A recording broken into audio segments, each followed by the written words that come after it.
नाही, मला असं वाटतंय की मोठ्या ताई बारामतीच्या त्यांनी म्हटलंय की मी देवेंद्रजींबरोबरती त्या ठिकाणी डिबेट करायला तयार आहे.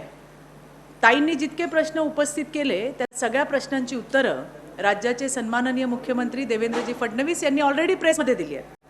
आणि सगळ्यात महत्त्वाचं म्हणजे देवेंद्रजींनी त्यात हे म्हटलंय की माझ्या समकक्ष जे नेते असतील त्यांच्यासोबत मी डिबेट करायला तयार आहे.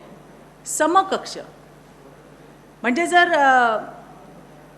पवारसाहेब त्या ठिकाणी डिबेट करायला यांनी जर विनंती केली आणि जर ते तयार असतील तर निश्चितपणे राज्याचे मुख्यमंत्री हे माननीय पवारसाहेबांसोबत डिबेट करतील.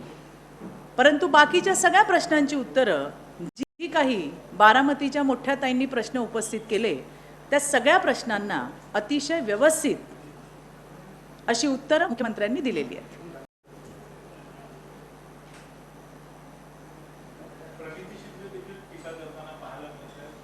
बघा, असं आहे की या ठिकाणी ज्यांनी कोणी म्हणजे दुर्दैव आहे की ज्यांनी ज्या महिलांनी या विधेयकाला महिला सांसदांनी विरोध केला या सगळ्या कुठल्या राजकीय पार्श्वभूमीच्या महिला आहेत. कुणाचे वडील आहेत, कुणाचा पती आहे, कुणाचा भाऊ आहे, कुणाचा आणखीन कोणी असेल.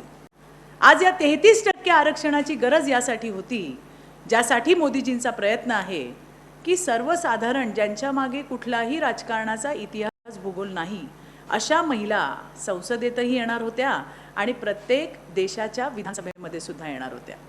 आणि मला असं वाटतंय की इतक्या महिलांनी जे स्वप्न पाहिलं होतं त्याचा चक्काचूर करायचं काम यांनी केलंय.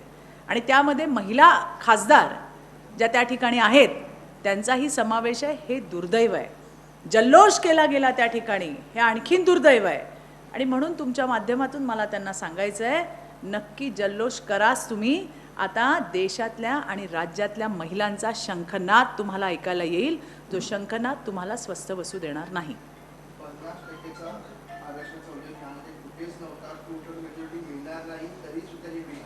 कोण म्हणाल असं? आता संसदेमध्ये बसून नक्की काय करतात मला काही कळत नाही आहे. कारण त्या ठिकाणी अगदी साध्या सोप्या भाषेमध्ये देवेंद्रजींनी, आम्ही तर संसदेच्या बाहेरच्या आहोत, इतकं साध्या सोप्या भाषेमध्ये तिथे समजवलंय की हे बिल नक्की काय आहे. त्यांच्यावरती जे म्हणजे या बिलावरती जे काही आक्षेप होते ते सुद्धा साध्या भाषेमध्ये सर्वसामान्यांना समजेल अशा पद्धतीने त्याचं निरासन केलं. आणि असं असून सुद्धा जर सभागृहामध्ये, सर्वोच्च सभागृहामध्ये बसलेल्या महिला प्रश्न विचारत असतील तर मग मात्र मोठं प्रश्नचिन्ह हे त्यांच्यावरच आहे.